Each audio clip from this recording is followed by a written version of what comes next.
fall of 2022, we said, God, we're ready.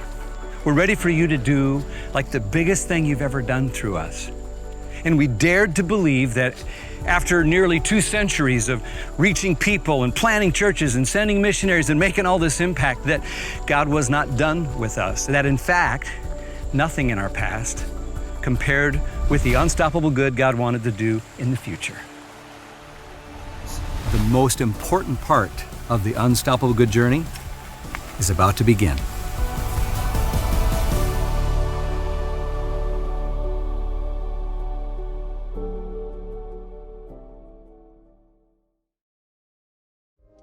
All right, I want to start by asking you a question. What kind of legacy do you want to leave behind? Like, what do you want to be remembered for? I probably already know what you're thinking. Like, you're thinking, who cares? And I get that response because at your age, you're probably not yet worried about your legacy. You're just worried about, I don't know, what's for dinner? Does that guy or girl like me? How many followers do I have? Is that TikTok video good enough? Did I do my homework? Do I want to do my homework? Do I care about homework? Is that pimple gonna go away before Monday, right? Like, those are the sorts of things that you're thinking about. When I was your age, I was worried sick about all those same things. So I get it. And that's kind of what you're being taught right now. Everything you're experiencing to this point in your life, it's about your development, who you're becoming. And with that comes so much pressure to constantly be looking at like this moment, and so rarely looking forward. And it's easy to, and it almost makes sense to spend every minute worrying about, well, this minute. But what if I asked you, like, really slow down and think about your legacy? What is it that you want to be known for? I mean, God forbid something were to happen to you tomorrow and you died, okay? That's probably not gonna happen, but what would people say about you? What kind of legacy would you leave behind? How would the world be different in the future because you existed in it today? Or maybe it wouldn't, or maybe you don't care yet. I remember this poem a pastor read to me once. You may not care much about poetry, to be honest. I don't either. I don't like poetry, but I'll never forget this one. And I'm not gonna read it to you, but the punchline was this, okay? You have a 4-digit start day to your life. Mine is 1984, okay? That means I am almost 40 years old. That's the year I was born. Then there's this dash, and then a 4-digit end date to your life, which is yet to be determined. And those 2 dates, they don't mean a whole lot, but that dash in the middle, well, it means a whole lot. The date you're born and the date you die, but what does the dash in the middle represent?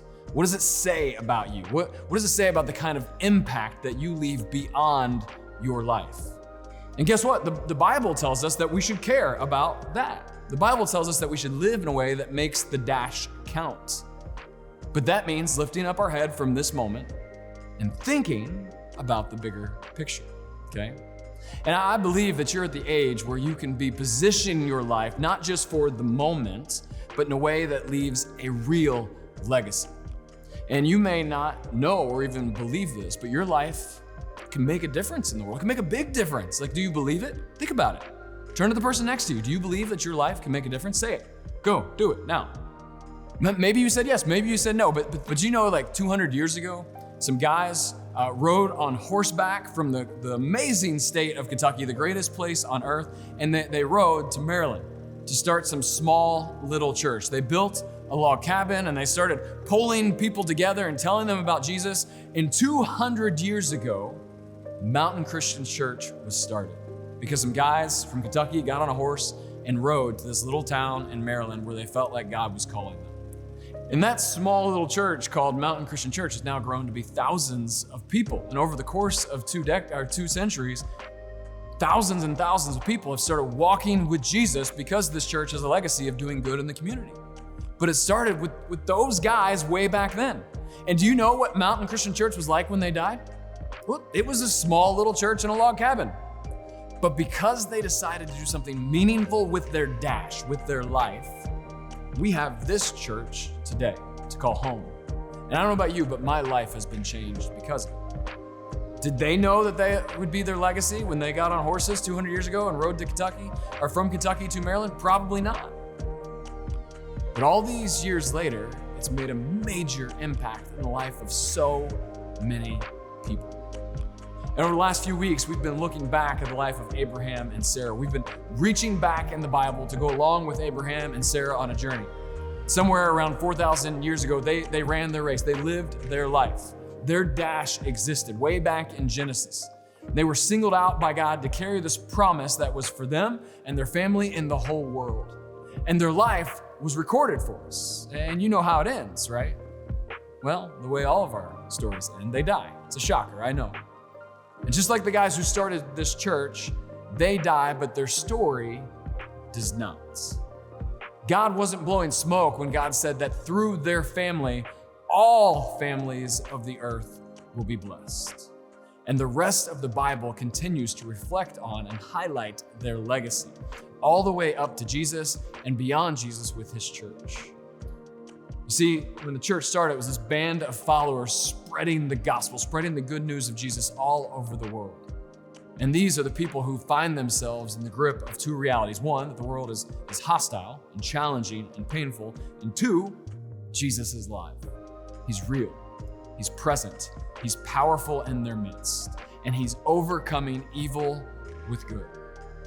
In all kinds of unlikely places, in pressure-packed situations, there's this group of Jesus followers working out their faith together. They're compassionate and bold and gritty, and they take blows and they fall down, and sometimes they trip themselves, but they help one another up, and they keep running because they have faith. In the book of Hebrews, it says, "Now faith is confidence in what we hope for and assurance about what we do not yet see." And this is what the ancients were commended for. When you think about your legacy, or maybe you're starting to think about it now for the very first time, but when you do you think at all about your faith? Yeah, I wonder if we do. And the writer of Hebrews is saying that that's the most important part of the journey. Because when you look at the power of faith, and you see a movement that started with Abraham and then really took off in the New Testament through Jesus, and that faith endured, growing from a group of 12 disciples to now a worldwide movement that includes billions that are walking with the Lord. Well, that faith has not only sustained, but it's been unstoppable. And through faith in God, who is good, so much good has been brought into the world. Like one example of how the church, the big church, not just Mountain, but the church has made a difference. You know, like where hospitals come from? Hospitals were an invention of Christians in the Roman Empire who would build houses that were meant to help people who were sick, just so they could have a place to get healthy and recover. We have hospitals because someone stepped up to do good in the name of Jesus. And that's just one example of many of how the church, through the faithful movement of someone in a community saying, I want to make a difference right now, left a legacy that's still making a difference today. And so we need to ask the question, what will this ancient faith, started with Abraham in the past, call you to do right now in the present? That'll make a difference in the future. I want you to hear this again, okay? What will the ancient faith of the past that we've talked about, that started with Abraham, that's God's story, that lives on through Jesus and his disciples and is still alive today, what will that faith of the ancient past call you to do right now in the present that will make a difference in the future? Let that sink in. We're not asking the question, what do I need to do now in the future? But what can I do now that will have an impact on the future?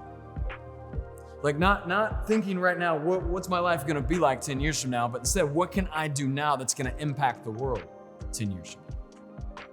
And right now, if you're thinking at all about legacy, you're future focused. And you're thinking about things like college. I'm not saying college isn't important, but how many of you are frozen by the fear of not getting into the right college? Or maybe you're leaving a lasting legacy means you need to have a high-paying job because your family doesn't have that right now. And it's hard to think about a legacy where you're just trying to get by. Or maybe leaving a legacy might be a faraway thought for you because you're in middle school and you feel small or insignificant, or at least that's what people keep telling you. Or maybe you're chasing the shortcuts to legacy. You're trying to hit it big on TikTok or YouTube or whatever it may be. It seems easy enough, but we forget the kind of legacy that God has in mind for us. And that legacy has many twists and turns along the way. but it's always motivated by what God's promise is. And for those of us who can't think past this moment, that's so often focused right here, well, there's good reason for that, right? Because the moment's about us. It's about the pain that I feel or want to avoid. It's about the selfish ambition that we have. It's about the idols that we make, or the fact that the world revolves around me. Or we live in a moment of fear, and that fear of what might happen to us paralyzes us. So we let fear or our selflessness or our pain keep us from following God's plan. In Hebrews 11 goes on to say, like God called Abraham, sent him, and by faith, Abraham went to this promised land. And by faith, Abraham and Sarah, they believed that Sarah would have a baby, even though, to be honest, she was pretty old, probably too old to have a baby. By faith, they followed God where God would send them. And the verse ends like this. It says, and these people were still living by faith when they died. They didn't receive the things promised. They only saw them and welcomed them from a distance.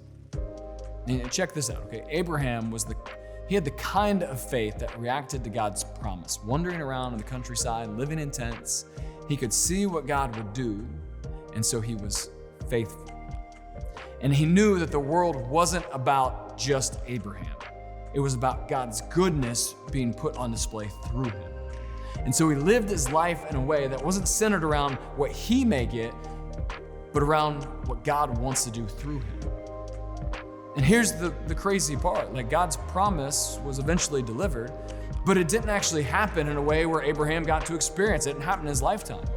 He didn't get to see it, but his faithfulness in the moment was pivotal to what God could do through his legacy. Abraham was used in the moment to be a part of a bigger story, and that story is still being played out right now in our lives. That God promised through Abraham he would bless the entire world, and we are experiencing that, even though Abraham didn't get to see it for himself. Because when you have faith, your perspective changes. You live this moment with the hope of what God will do with this moment, but in the future. Because faith is confidence to see what others can't. It's to believe the world is bigger than you and your problem, and that God's good plan cannot be stopped. So what have you seen in the world that you want to make a difference for? I mean, maybe it's feeding the people who are hungry, or people struggling with homelessness. You care about them. Or maybe it's sponsoring a kid in a far off place that you don't know, but you know doesn't have what they need. Do you have a heart for people who are displaced by evil in the world? Or are you sad for the kids who are on the fringes and not loved by others well? All of this and way more is a part of God's plan to make the world right through faith in his Son. Do you have that kind of faith? Because faith says that I will open my eyes in this moment to larger story unfolding around me. No longer concerned just about myself, but instead I'll ask God, how can he use this moment to impact the future? That's different than what can I get from this moment. And that kind of faith, that kind of faith makes a difference. Not just now, but in the future. And we've spent the better part of a year asking God to do something good in and through us, to use us right now to make a difference that might have a long-lasting impact. And he's done it. And we've been able to celebrate a whole lot over the past year that God's done through his church called Mountain. And God's used us and a bunch of students in Harford County, Maryland, to raise money for a camp on the other side of the world. What kind of legacy can that be? Small moments of faithfulness can lead to huge moments of fruitfulness. I mean, what could happen in our community if your small group decided that, 1 week we're going to skip the discussion, instead we're going to go out and we're going to serve somebody? Or what if you decided to pass up on those expensive shoes that you want, and instead you gave that money to someone in need? What if you gave of your time to care about others? I heard the story recently of a really simple way that you can go around doing good, and it's simply through prayer. There's a story about a high school sophomore who found out about Jesus and accepted Jesus into his life, and it radically transformed him. And he found himself just feeling like he needed to pray over his school. And so every single morning, what he did is he got up at 6 a.m. and he would go to his school early, and he would just walk the border of the property, talking to God and praying over the people who attend that school. And as I heard the story, what I learned was that for many weeks, he would walk the outer part of that school property, just praying and praying and praying. And then one day, like somebody asked him what he was doing. He had the opportunity to share that he was praying, and it turned into this amazing prayer experience that over the course of the next 3 years of his high school journey, he was able to invite hundreds into. It started this beautiful, beautiful collection of God's people just saying, we want to pray together and know God together. Like that was a very simple moment of just saying, I'm going to take time that I could be sleeping. Instead, I'm going to walk around, I'm just going to pray. You see, using this moment well can be very, very simple. And it can have a huge impact on the future. In thinking through our faith, our ancient faith that's been moving for thousands of years, what simple thing can you do right now that may impact the future? And it doesn't have to be something as big as you may think. It could be as simple as putting time aside to commit to pray. Or what if you gave some money away that you earned to help a kid go to camp because you know how life-changing camp can be? This moment could change their life forever. And who knows what might happen of that kid who goes to camp because you raise money. Maybe they're gonna give themselves to ministry and be a pastor and lead the next big megachurch. I don't know.